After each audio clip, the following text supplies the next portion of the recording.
right. We're out riding around today and figured it was about time to do a build breakdown on my S&S EVO chopper here. Where are we at? I don't even know. We're back on some backwoods in the property. Yeah, we're in Little Rock, Arkansas. Little Rock, Arkansas. And of course, as soon as we turn on the camera, the wind starts blowing. No, we're over at our buddy Rodney Lynn over on his property. Just out ride, like Seth said, pretty day out riding. Figured it was a good chance to go over, and I know you saw the videos of it build, but Seth had said he wanted to do a breakdown and just talk about everything that's on it and what he did and how it came together and how good it's been doing so far riding it. Yeah. But started out, bought the frame. Shout out to Rob over at Evil Twin, Rob Whitlow at Evil Twin. It was actually a full bike. But what we did, we actually ended up tearing everything down out of it because he was in limbo about what he wanted to do, whether he wanted to part the bike out or sell it as is. And I thought, well, he wanted to keep that motor. It had a hot rod motor. It had a bigger hot rod S&S motor than this. And so I made the deal with him. I said, well, we'll strike a deal on the frame and we'll tear it down. So that day, loaded it up, bought it, took it to the shop, tore everything down, and I basically started with this frame. As y'all saw, I first did a hardtail on it. We put struts, and I rode it for about a week, maybe, like that. Well, and the reason, the whole deal, you wanted suspension. Yeah. And the whole deal, when we, with not knowing what we were doing, when we first tried mounting this fender, it was like mine. It was so high up, it looked like a darn dirt bike. So we had a fat boy front fender we were trying to make work. So we were like, golly, that just don't look right. We'll just hardtail it and tuck that fender in. But y'all can see the geometry of this frame is obviously not stock. I don't know the measurements. I don't know the degree of the neck. It looks stock to me. It could be raked. I have no idea. But you can even see it's further away from the front of the engine than, say, a stock Softail frame. So it's been modified. But my point, this backbone here is longer than stock. So by the time you get the fender tucked to the tire, your seat back, you got all that stretching forward. But what I didn't want to do is mess up the bar setup. I played with different bar setups, tried to make it right. And I could have had the hardtail slid all the way back, but then I had these goofy bars coming all the way back to meet me. And I thought, you know what? We got this Softail frame. What we ought to do, get a Softail style fender, get the suspension back on it, make this thing sit right. So that's what we did. Got this front end from Rob too, wide glide. Have no idea who made it. If it's, I have no idea how over it is. It seems to be a 10, maybe like a 10, 12 over. I'm thinking more like 12 because it's on out there. It's a lot. Went with a Pirelli on the rear. Got this off of Facebook Marketplace. That is a 150/80 16, and then a Trailmaster Shinko 90/90 21 54. If that means anything to you, there you go. That came off Marketplace too. It did come off Marketplace, yeah. So 21 up front, 16 in the rear. I'm not sure. These seem to be stock shocks on it. They're not anything fancy. That's just what was on the frame. Oh, and the running gear. That come from an Ultra. We're looking at like a 98, we determined? It 98 Ultra. Titled a 98 Ultra. And top breather S&S. We're leaning towards, I think it's a 96 inch. Yeah, could be a 113. Yeah, everything I found said it could have. That particular bike, I think they called it a ground pounder or something, is what Ultra called it. But they came with 96 and 113s. And from what I understand, the only way to find out is you got to take the timing plug out and get the numbers off the crank, send to S&S, and we never did that. It doesn't matter. It's got more power than it needs anyway, so it don't matter. Exactly. So with buying the drivetrain, I actually bought a whole entire bike. And that bike came with a lot of goodies on it. It was, like I said, it was an Ultra. So PM brakes, front and rear, billet style forward controls, stock 5-speed, but this is a dry primary. If y'all saw the build, there's a belt inside the primary here. Of course, belt driven. Not sure what size pulleys I got. It is a wider belt setup on the rear. What else? We single fire coil. We did a single fire coil and aftermarket tank from, I believe, TC Bros. And the motor is all S&S bottom end, jugs, heads, Yeah. everything S&S.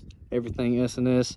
Custom sissy bar. You can see where when it was hardtail, we did have it originally mounted to the arm here, but when we made it Softail again, I just basically chopped it, modified it, so this is the same sissy bar I've had. Don't know what, this is an aftermarket style fender for a Softail, Dyna, whatever, but it was odd because this fender rolled far forward, but it had a cutout like it was for a Sportster. So I don't know who makes this fender, but I can tell you it's a little thin, but that's what I had, and might change that down the road. But as you can see, there's no struts on the outside. And right here, we took this plate, and inside the plate, with this big thick plate, we welded struts to it, and so the struts are on the inside, and that's where my sissy bar is bolted to. Bungs coming out and all that. I'm trying to think what else we did. The seat, yep, the prism tail light. Lots of prism parts on here. Prism tail light, Pepcot, and the Darlington breather. I did have a Bristol breather on my Sportster, but this is their Darlington breather. Very similar to an S&S. It's got the cone inside and everything. As you can see, You etched. yeah, I etched. Did all the etching on it. Did all the etching. As you can see, I got a little bit of a head gasket issue up front, but it's not hurting nothing. Is it the head gasket or the rocker? Not sure if it's head gasket It's or leaking up rocker here. box. Is it leaking down here or up here? It looks like it's further to the top, don't it? Yeah, I don't think it's a head gasket. Yeah, I think it's more, like you said, rocker box. One casualty since you've been riding your Chevrolet. Yeah, y'all saw on the video, I had a Chevrolet peg, like foot peg right here, but that rattled off going down the highway. Not sure where that ended up. Custom paint on the tank. We love these Harley logos like that, and just took some spray cans from, what was it, AutoZone, and got on my art desk and painted all the centerpiece and everything. I'm trying to think. We're doing this kind of on the fly. Nice. Oh yeah, Dice. yeah. Shout out to Finney. He bought me, my good buddy. He bought me these dice, and I've been running them on just about every bike I had. So before I sold my last one, or put them on there. And how many? We've probably put a few weekends, and I'd say we probably put what, 1,500 to 2,000 miles on it with no issue. It's got to be around there, yeah. I mean, it rides good. A lot of people would probably look at it and think this big front end doesn't ride good, and it only rides good on the highway, going straight, yada, yada. If you know how to manhandle it, you can ride it. And I like riding in the mountains just as much as anybody else. I've had this thing leaned over hard, all the way up in Fancy Gap on the Blue Ridge, planning on going up to Virginia and on the back of the Dragon and all that. And man, it feels just as comfortable going straight as it does leaning hard in the curve. You can tell that it's a Softail. It starts wanting to kind of bounce a little bit if you go a little too hard on the rear, but Talk about your custom thermal. yeah, I'll get on that. But man, as far as riding, man, it feels really, really comfortable. And Dad just pointed out, with the front end so long, had to make a third brace for it. So found a spare tire carrier in our scrap pile and made these braces to go along on the forks here. And did that Amazon special on the headlight. But I'm trying to think of anything else we did. Dad did all the wiring on it. We all chopper wired. One of my favorite things on it is this wrench key setup situation. Just took a wrench. It was the only thing we could find that had the right size hole, and this was a fuse block plate. Something was here. You can see the other mount down there. Something was here, and we just took that off and made this work. The seat is actually held in. It's going. You got to raise the back up. Oh, can you do it? Yeah, you can do it. So the seat actually has a Ratchet. ratchet set up, and then there's a socket there. So that's all in there, and you just pop the seat off and on. It fits in between the sissy bar tight.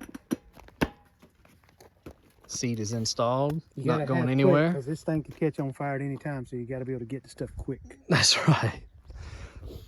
But man, I absolutely love it. Plan on riding it a whole lot this year. Already put, like Dad says, several miles on it. And it's legal.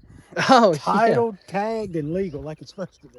Titled, tagged, legal, and also for the first time this year, Insured. I'm legal. I'm insured. I'm legal. I got my motorcycle license. Probably what now? A month ago now, maybe a little less than that. Been rode dirty there for a little bit. If you saw me on a motorcycle for the past 3 years, no, you didn't. But other than that, man, like I said, plan on riding it a whole lot. If y'all have any questions or see anything that I didn't point out, y'all let me know. I'll try to get to it. But I mean, it's just a simple Softail chopper, nothing special, nothing crazy.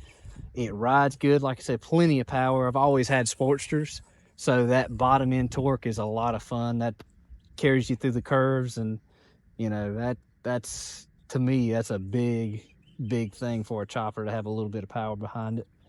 And man, I love it. I want to build like 10 more of them like this, but I think this was going to be a pretty good forever bike. I might change it up here every now and then, but especially I think the tank. I might change the tank, but just the size of the tank. Might go to the King Sportster tank, because she likes to drink the gas, but by the time it's almost out, you're kind of ready to get off of it. We figure around 60 to 65 miles is how far it can go on the tank before it needs to stop. Yeah. Which, like you said, that's a good amount of distance to stop and take a little break anyway. Yeah. If there's a gas station close. I think in the back, in your other bike, the bag, it's got the extra fuel bottle in it, but I've been carrying an extra fuel bottle here lately. The rear fender, the first one, I painted the match, and it looked perfect. It matched the tank. It looked great. And I ran out of paint, and then we made this decision to put it back Softail the night before riding one weekend. Yeah, that's right. We did that all in one night because we were getting up the next morning and riding. So this, and so like it was, you said, this was all fabricated and done in one evening. So we got nice duplicolor, even though it came out of a rattle can, nice duplicolor metal flake or metallic paint, all nice and faded. And then you got tractor implement paint on the rear fender. So when I started, it had so many scratches and it didn't come out perfect. So this is on my van too. Y'all know my van. I painted that on my van. And then I think I'm just going to collect like tally marks, let my friends, family, all that stuff, just scratch stuff into the fender. That's the kind of stuff to me that makes a bike special and stuff. So that'll get all scratched up with people. It'll look like a picnic table at the park by the time it's done, but that'll be cool. But like I said, any other questions, anything I didn't hit on, anything that y'all'd like to know, let me know. Like I said, it's not too special. It's one of the biggest bikes I've ever had. Length, cubic inches, everything. I absolutely love it. I'm about 6'1", 6 foot, 6'1". He says 6'2".